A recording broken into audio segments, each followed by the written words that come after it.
श्री राम जय राम जय जय राम, श्री राम जय राम जय जय राम, श्री राम जय राम जय जय राम, श्री राम जय राम जय जय राम। बोलिए सब रामचंद्र महाराज की जय। जय शंकर जय माम नमामि शंकर, जय शंकर जय उमापति, जय गिरजापति जय गंगाधर, जय भोले कैलाशपति। जय शंकर जय नमामि शंकर, जय शंकर जय उमापति, जय गिरजापति जय गंगाधर, जय भोले कैलाशपति। बोलिए भगवान शंकर महाराज की जय, बोलो माँ जगदम्ब दुर्गे मैया की जय। आज कजरी तीज का एक बहुत बड़ा पर्व है। कम से कम उत्तर भारत में हिंदी पूर्वांचल में भी इसको मनाया जाने की बहुत बड़ी परंपरा है। बहुत कठिन व्रत है और ये कजरी तीज को हर तालिका तीज के नाम से जाना जाता है। हर मन भगवान शंकर और तालिका का अगर हिंदी अर्थ निकाला जाए, जो हिंदी भाषी लोग हैं या हिंदी को जो जानते हैं उन्हें मालूम खास तौर से मालूम होगा। जैसे हम लोग लिखते हैं कि अंक तालिका, तो अंक तालिका मतलब अंक की सूची, और तालिका अगर खाली तालिका रख दिया जाए तो तालिका का मतलब कोई तल से जुड़ा हुआ चीज़ है जो स्त्रीलिंग बना दिया गया है। तो हर की तालिका, भगवान शंकर के चरणों की तालिका, अर्थात भगवान के चरणों की दासी, चरणों के उनके चरणों की सहचरी, उनकी अर्धांगनी, उनकी उनकी चरण सेविका, या यूँ कह लिए कि उनके लिए परम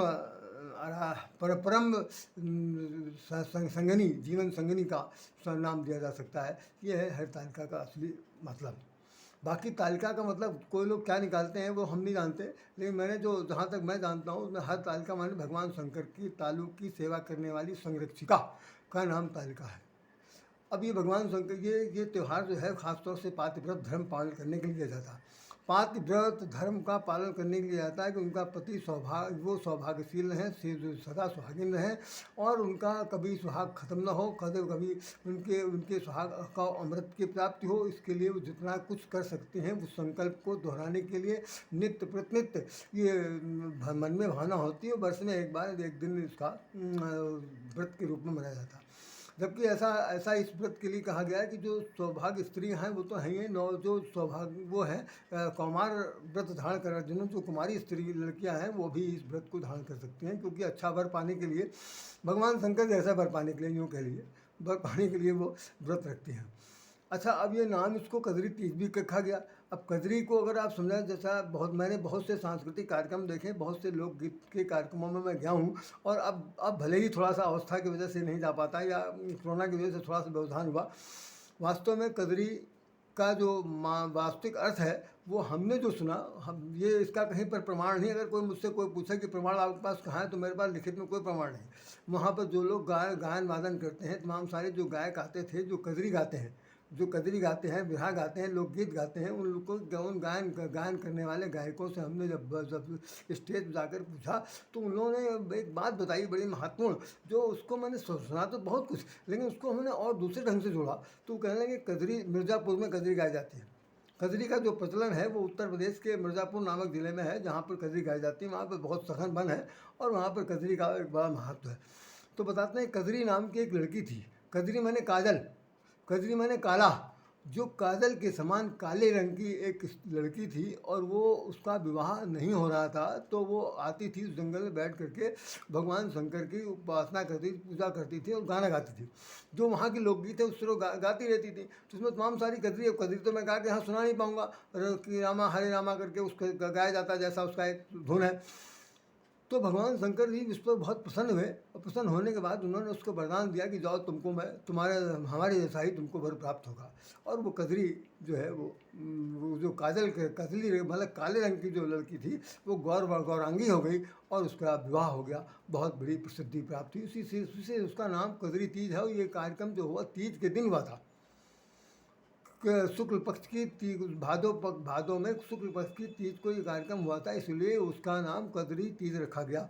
तो त्यौहार बन गया कि सभी सुहागिन और सभी जो कुमारी स्त्रियां हैं वो भी, क्योंकि पार्वती जी जो हैं वो हमारे घर में जन्म लेती हैं तो कुमारी रहती हैं और भगवान शंकर का पूजा करने जाती हैं।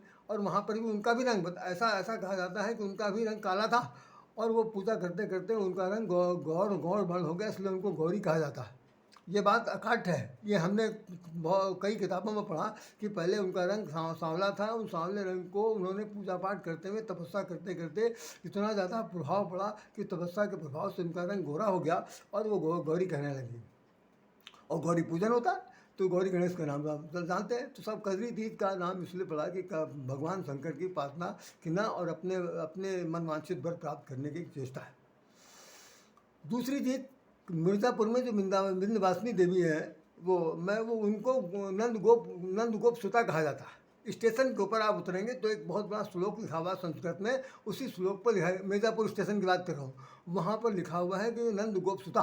तो ये जो आपकी जो नंद गोप सुता हैं जिनको कंस ने मारने के लिए पटकना चाहा था और वो हाथ से छूट गई थी, आखिर में वो बिंद पर्वत पर आकर के निवास करती हैं, वो भी काले रंग की हैं। और मज़े की बात यह है कि भगवान श्री कृष्ण की वो रिश्ते में बहन है। ऐसा अगर किसी ने रामानंद सागर का कृष्णा नामक वो सीरियल देखा हो, उसके अंदर भगवान विष्णु स्वयं कहते हैं कि तुम वहाँ पर जाओ और बाद में जो हमारे कार्यक्रम होगा उसकी लीला होगी, उसकी तुम सहायिका बनोगी, साथ साथ संसार में तुम्हारा नाम होगा और तुम्हारी पूजा होगी, विविध नामों से पूजा की जाती, तुम दुर्गा देवी के रूप में कहलाओगे। तो खैर साहब वो आज भी विंध्यवासिनी देवी के रूप में है, तो उनको भी कजरी का ही नाम दिया गया। अब सच कितना है, ये इस सच को तो आप स्वीकार करने के लिए तत्पर हैं तो बहुत ठीक है, नहीं अगर स्वीकारना चाहते तो कोई बात नहीं, लेकिन इतना ध्यान रखिए कि वो नंद गोप सुता है और वो भगवान कृष्ण की बहन जी हैं, साथ साथ ये है कि वो दुर्गा जी के रूप में जानी जाती हैं। तो मैं ये कह रहा था कि पार्वती जी ने जब भगवान शंकर की तपस्या की तो उसमें लिखा हुआ है साफ साफ कि मैं उस चौपाई को मैं पढ़ के सुना देना चाहता हूँ, जिसमें उन्होंने कहा कि उसमें क्या नाम नारद महोदय ने कहा कि सब लक्षण संपन्न कुम्हारी हुई है संतत पियई प्यारी, सदा अचल यही कर अहिबाता, यही ते जस पंहे पितमाता। साथ साथ यह होगा यही कर नाम सुमिर संसारा, त्रिय चढ़ी है पतिव्रत असवारा। तो अब ऐसा जो इनको वर मिलेगा वो कौन सा वर मिलेगा वो सुन लीजिए। क्या ऐसे वर की तलाश में सारी लड़कियां हैं आज की तारीख में? जो वर इसमें गिनाया जा रहा है, नाम सुनिए। जोगी अगुण अमान मात पित हीना, जो वर मिलेगा वो कैसा होगा? अगुण अमान मात पित हीना, उदासीन सब संशय छीना। और क्या खास बात उसकी है कि जोग जटिल अकाम मन, नगन अमल भेष, नगन अमंगल भेष, अस स्वामी यही कह मिली हैं परिहस्त अतिरेक। नारद ने कह दिया कि इनका जो पति मिलेगा वो ख़ास तौर से उसके कोई माता पिता नहीं होंगे, उसको बिल्कुल अगुण होगा, साथ साथ कोई मान सम्मान की बात नहीं होगी और बहुत ही उदासीन बैरागी होगा, सब प्रकार से संशयहीन होगा और खास बात योगी होगा और साथ साथ जटिल अकाम, उसके अंदर किसी प्रकार की कोई कामना नहीं होगी, निष्काम होगा और साथ साथ अमंगल भेष होगा। ऐसा वर इसको मिलेगा, ये हस्तरेखा पड़ेगी। तो भाई अब क्या किया जाना चाहिए? उपजो सुपद पद कमल स्नेहु, मिलन कठिन मन भा संदेहु।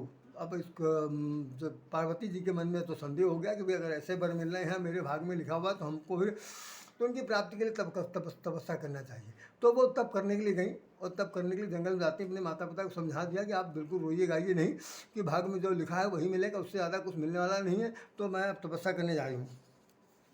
तो उन्होंने ये देखा कि जे वर के दोष बखाने ते सब शिव पही मैं अनुमाने, कि उन्होंने कहा कि मैंने जो दोष उन्होंने बताए हैं हमारे गुरु नारद जी ने वो सब शिव में पाए जाते हैं। तो ऐसी स्थिति में जो विवाह शंकर सन होई, दोषों गुण सम कह सब कोई, जो दोष है वही सब लोग उसे गुण कहेंगे, ऐसा कह करके सब उनको समझाया गया और पार्वती जी तपस्या करने के लिए जाती हैं।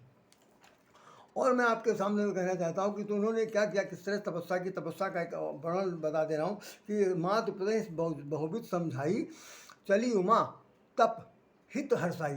और वो तपस्या करने के लिए जंगल में जाती हैं, बिल्कुल कजरी बन करके जाती हैं।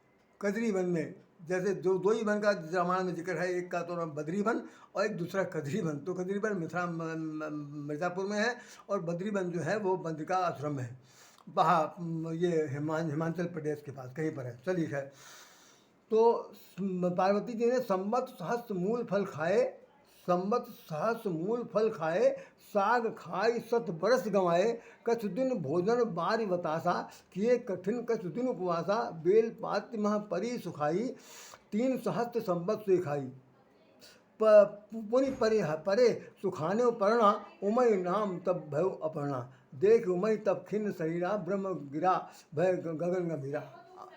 आप देखिए कि बताते हैं कि 7,500 वर्ष तक उन्होंने तपस्या किया।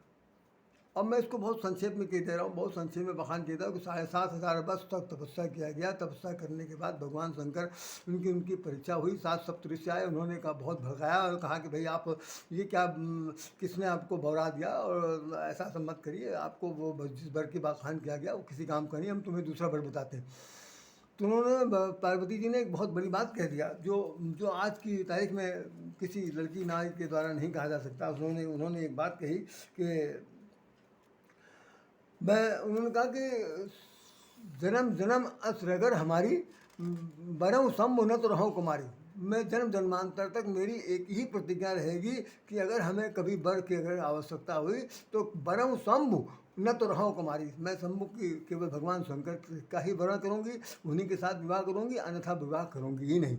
तो विवाह उनका ऐसे करके परीक्षा हुई। भगवान शंकर ने उन सप्तऋषियों को भेजा था।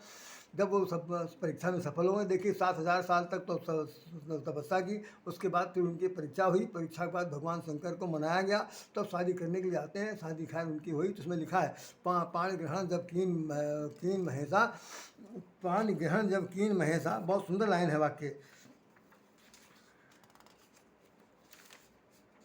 पाण ग्रहण जब कीन महेशा, ये हर्षे तब सकल सुरेशा, और हर गिरजा कर भयो विवाहु, सकल भुवन भर रहा उछाऊ। इस प्रकार से भगवान शंकर ने उनका पाण ग्रहण संस्कार हुआ और सारा संसार, समस्त तीनों लोग 14 भुवन हर्षित होकर गूंज गया। लास्ट में उसके अंतिम लिखा, मैं भी क्योंकि बात पूरी करनी है इसलिए मैं बहुत जल्दी मैं पढ़ के बता रहा हूँ।